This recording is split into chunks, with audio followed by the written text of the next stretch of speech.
I am Naomi Carter, 27 years old, and the night my mother laughed in my face, I finally understood that no amount of hard work would ever make me a daughter in her eyes.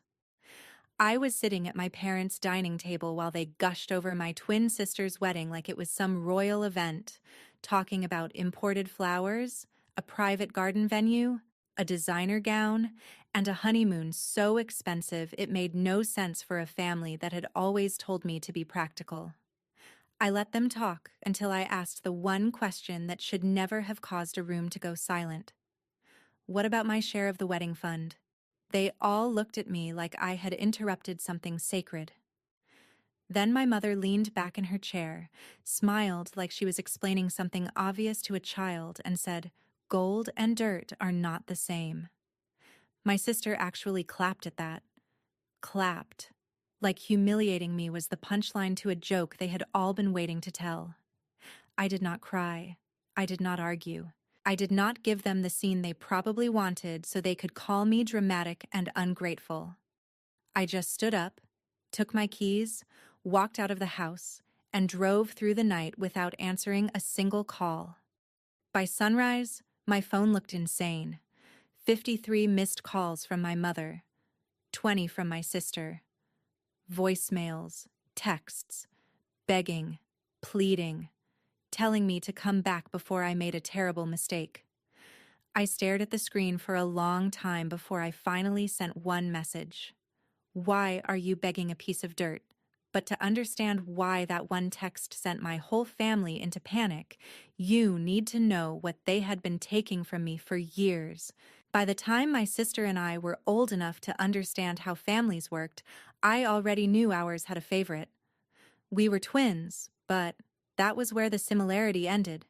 She had the kind of personality people noticed right away. She was loud, charming, dramatic in a way that made adults laugh instead of worry. She knew how to walk into a room and make it feel like an audience had just arrived for her. I was quieter. I liked plans, routines, and knowing exactly where things stood. My mother called me serious like it was a flaw. My father called me difficult whenever I asked why the rules were different for me. My sister got away with messes because she was spirited. I got punished for the smallest mistakes because I should have known better. That was the story in our house. She was the one who needed softness. I was the one expected to survive without it. At birthday parties, she got the bigger cake because she liked attention more. At school events, my mother would miss my academic ceremonies but somehow never missed a single one of my sister's performances, even the mediocre ones. If relatives visited, they would hear all about how beautiful and social my sister was, and then my mother would gesture at me like I was a side note and say I was the smart one. That was the box they put me in early. Useful, but forgettable.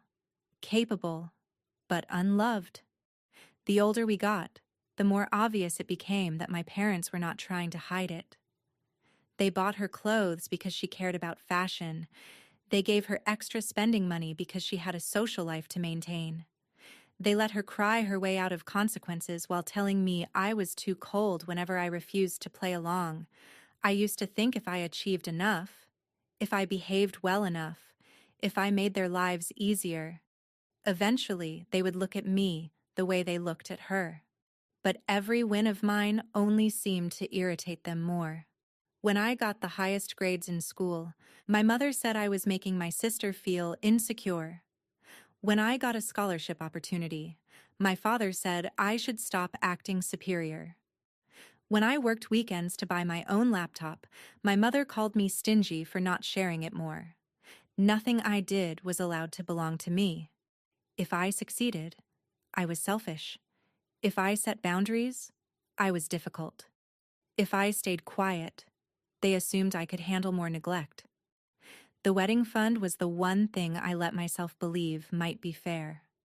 My grandparents had started it when we were teenagers.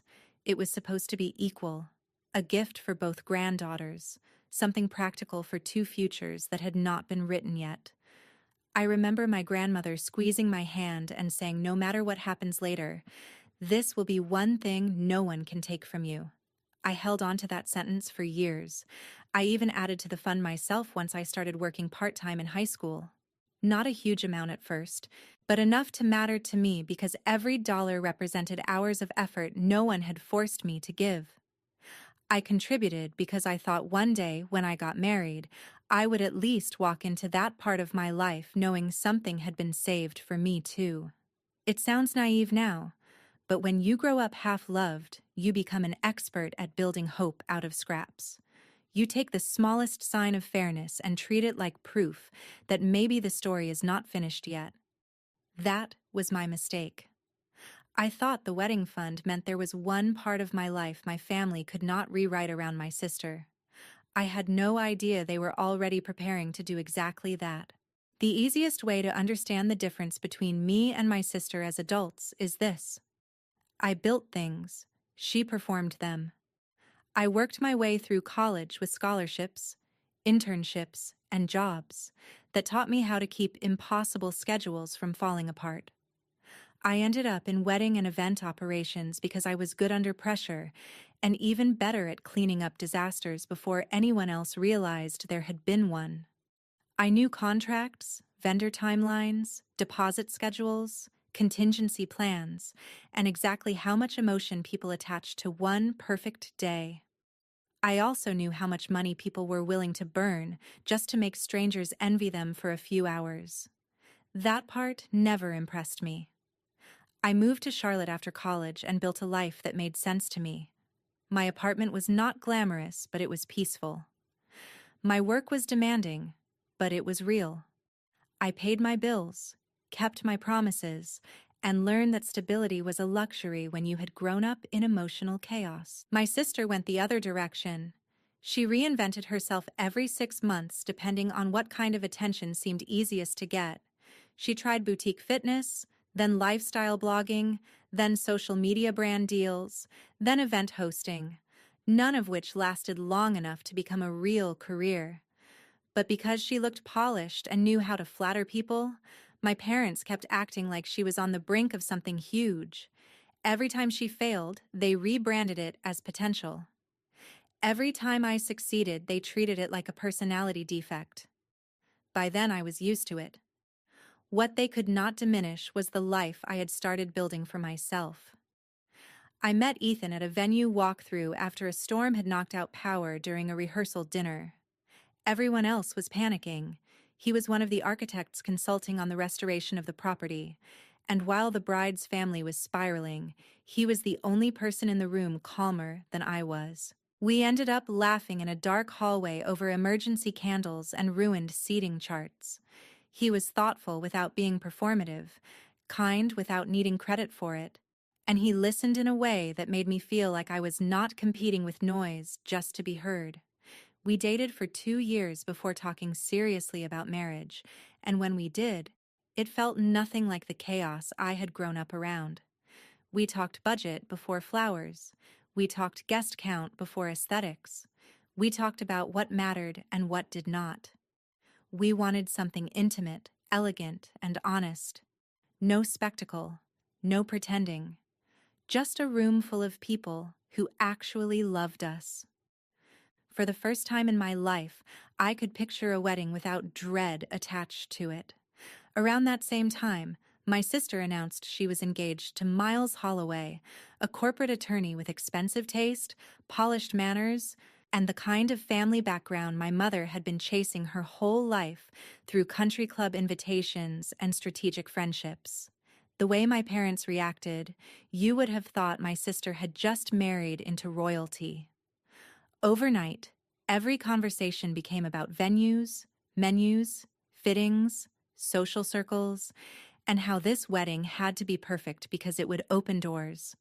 That phrase stuck with me. Open doors for whom? Not for the bride, really. Not even for the marriage.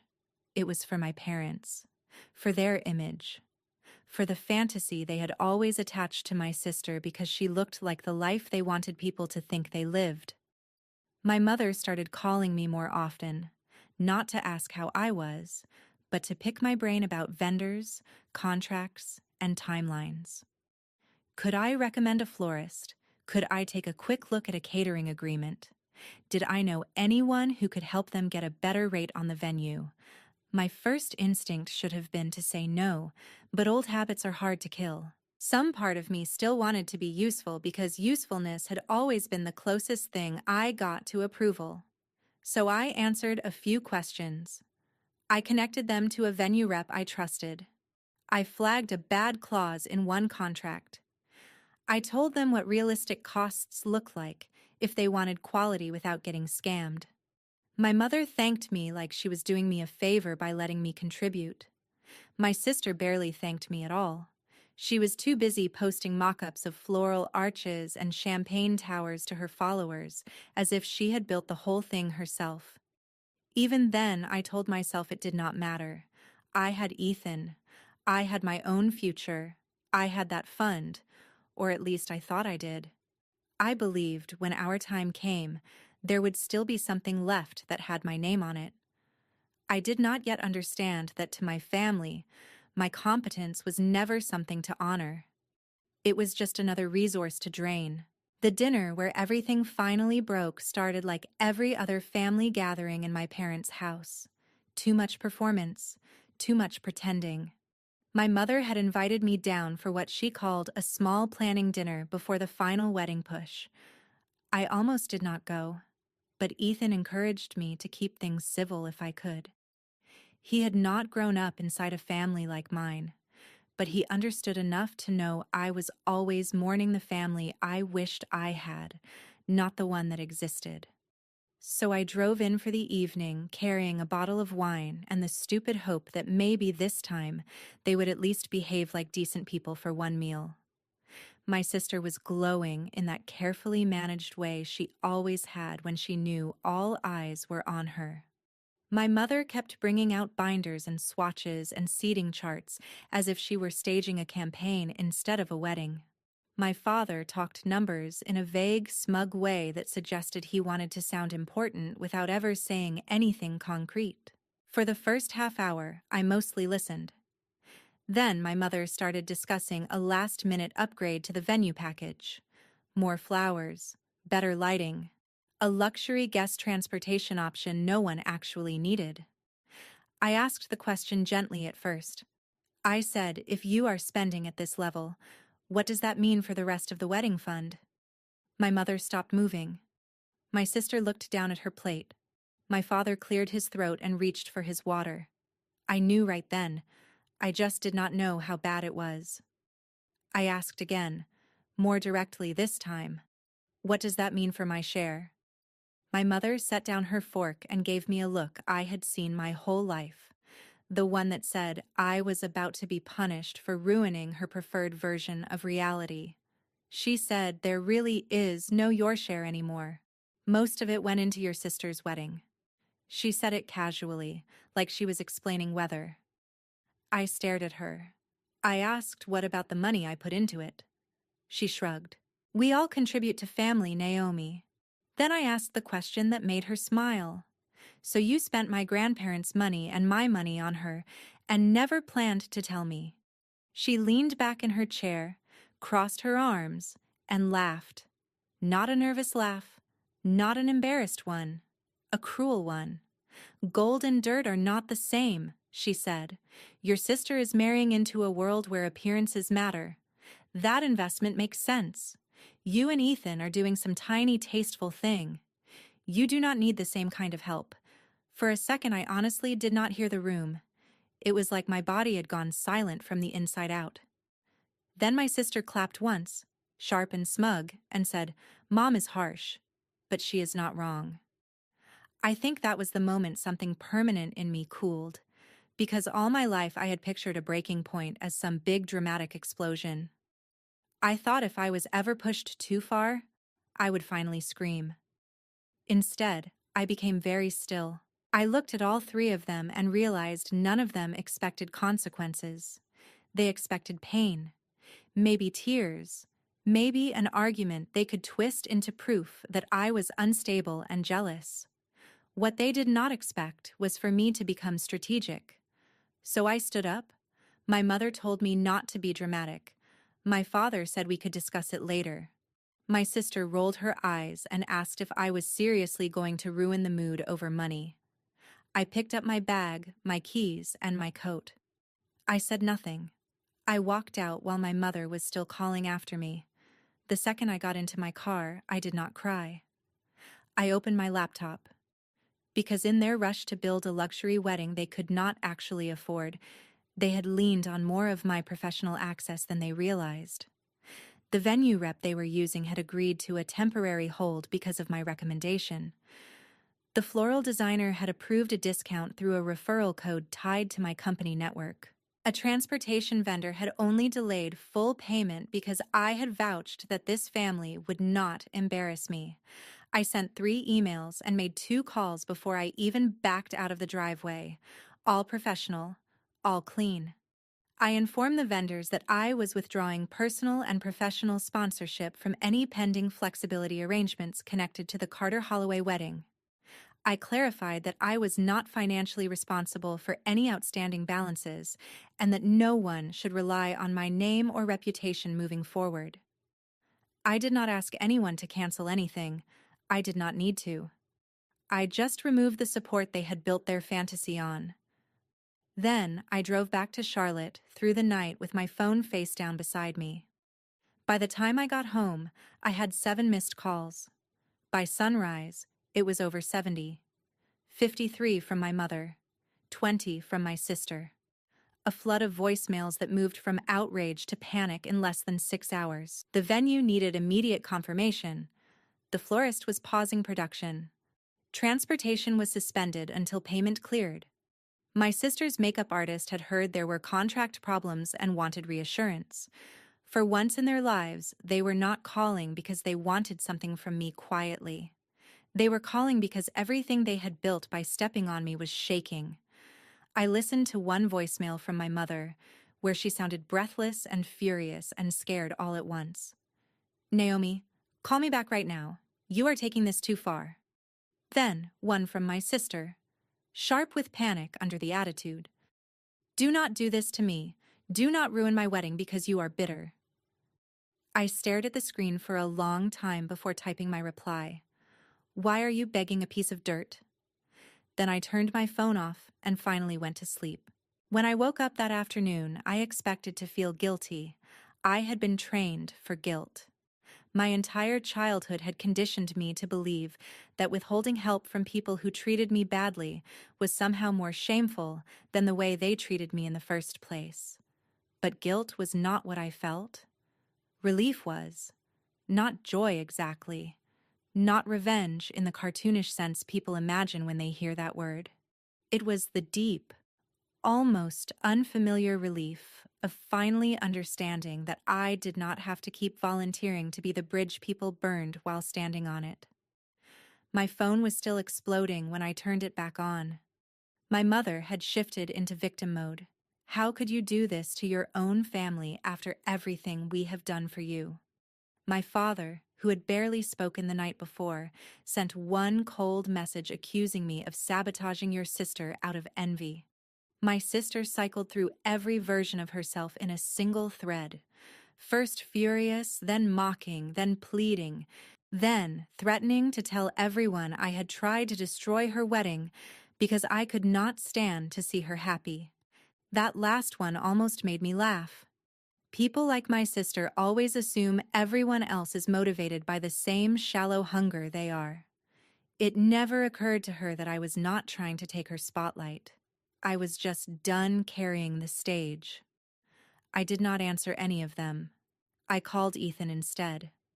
I told him everything, including the sentence my mother had used. He was quiet for a few seconds in a way that told me he was angrier than he wanted me to hear. Then he asked the only question that mattered. "Did you do anything wrong?" I said no. He said, "Then let them deal with what they created." That was one of the reasons I loved him. He never confused peace with surrender. Over the next few days, I learned through a mix of voicemails, mutual acquaintances, and the kind of family gossip that travels faster when rich people might be embarrassed that the wedding had not collapsed, but it had cracked. My parents had scrambled to keep it alive. My father liquidated part of an account he had no business touching that quickly. My mother borrowed from two relatives she privately looked down on. My sister cut certain decorative extras, but only the ones guests would not immediately notice in photographs. They kept the venue, but at a reduced package. They kept the dress, because of course they did. They kept the performance of wealth, but barely. Behind the scenes, it sounded like panic and blame and credit cards pushed to the limit. Several guests noticed that vendors seemed tense. One of my mother's friends overheard an argument about unpaid balances near the reception entrance. A cousin texted me that my absence was the real topic of the night. Apparently, people found it strange that a twin sister was missing from such an important wedding, and even stranger that no one could offer the same explanation twice. Some were told I had a work emergency. Some were told I was sick. Some were told Ethan and I had broken up.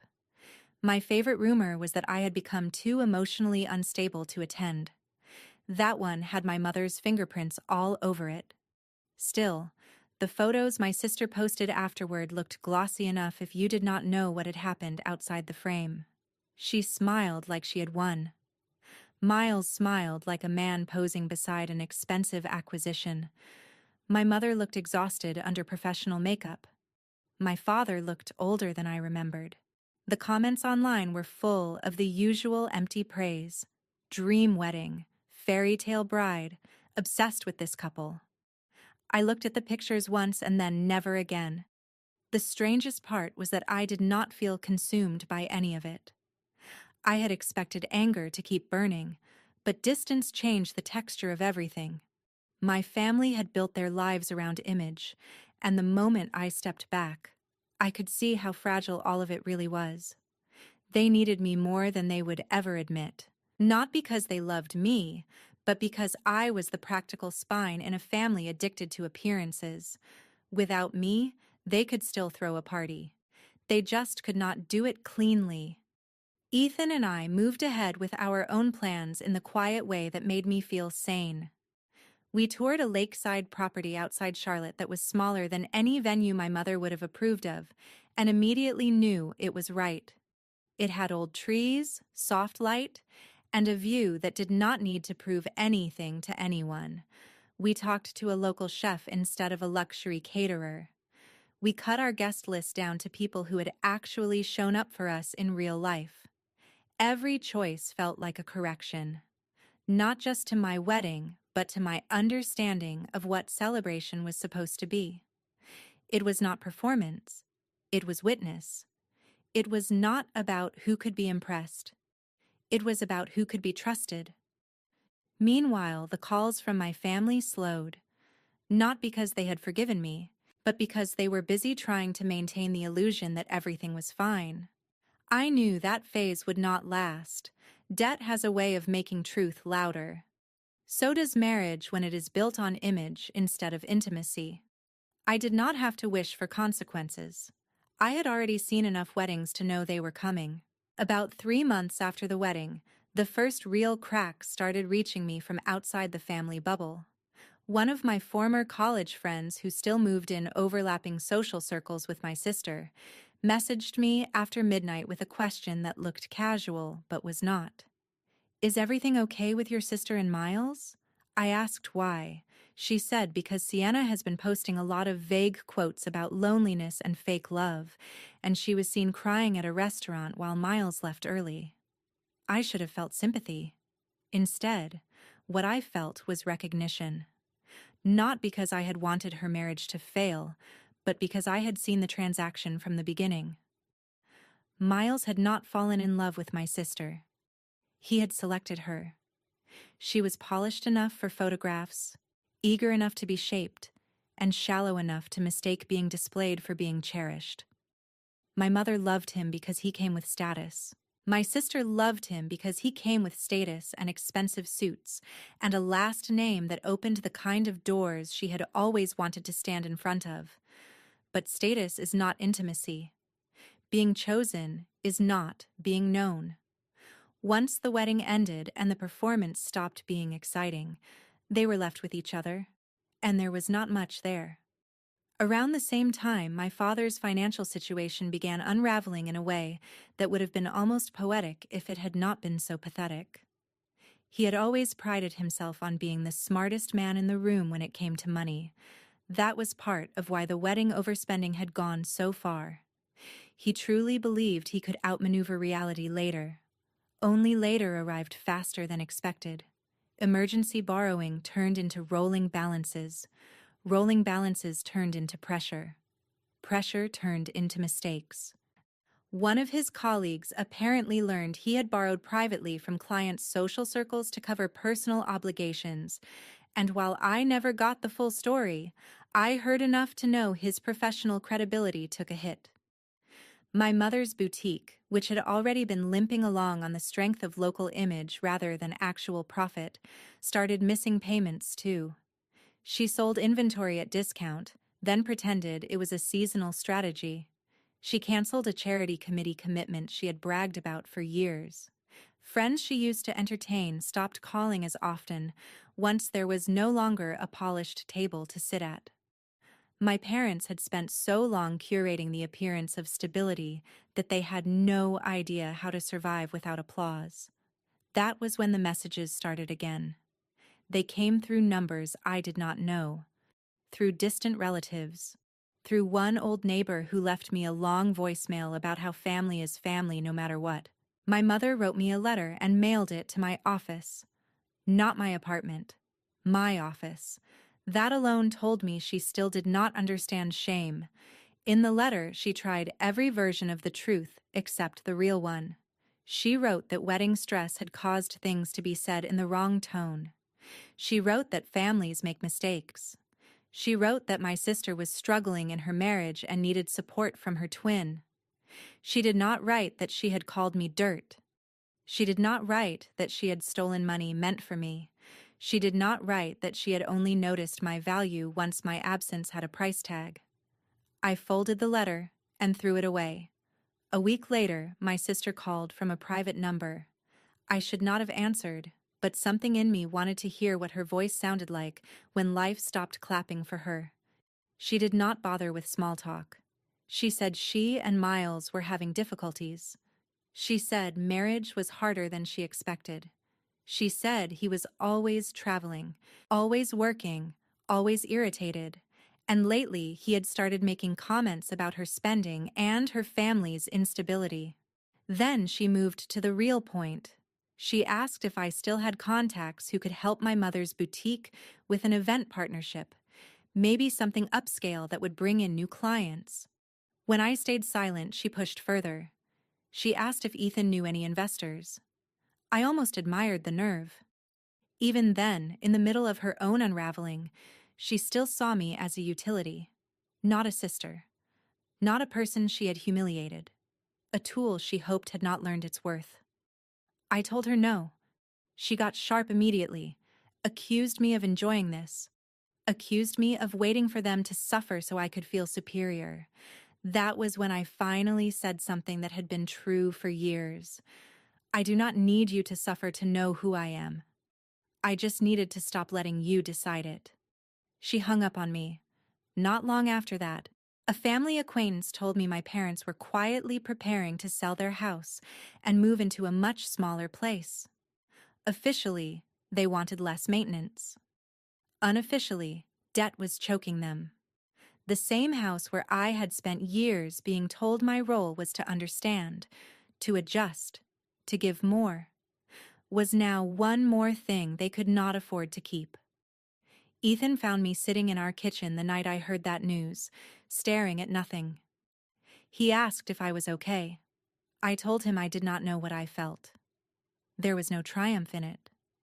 Just a strange ache for the fact that people can destroy their own lives just to protect their pride.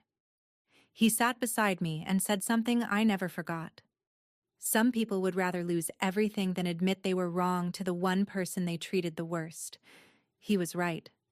My family was not collapsing because I had abandoned them. They were collapsing because every major choice they made was designed to preserve a lie. The lie that image mattered more than character. The lie that favoritism had no cost. The lie that the child who kept everything functioning would always stay close enough to be used. By then, I was done mistaking their emergencies for my responsibility.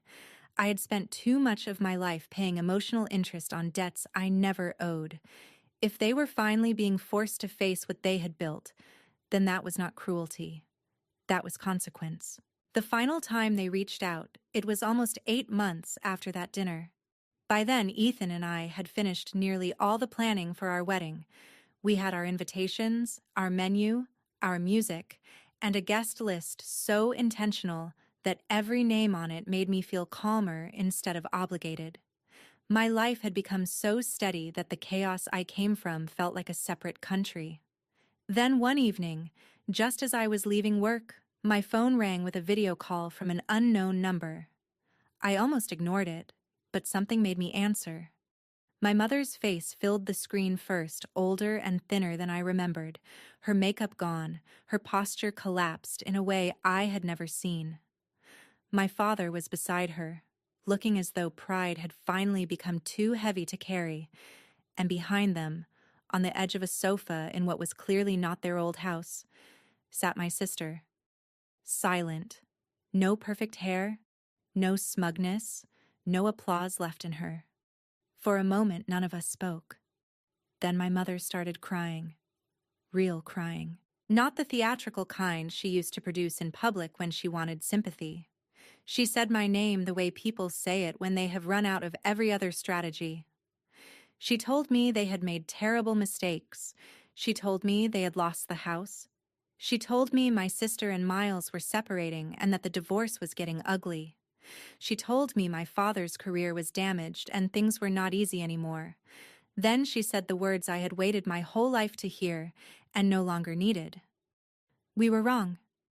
I looked at her and realized apology without accountability still sounds incomplete.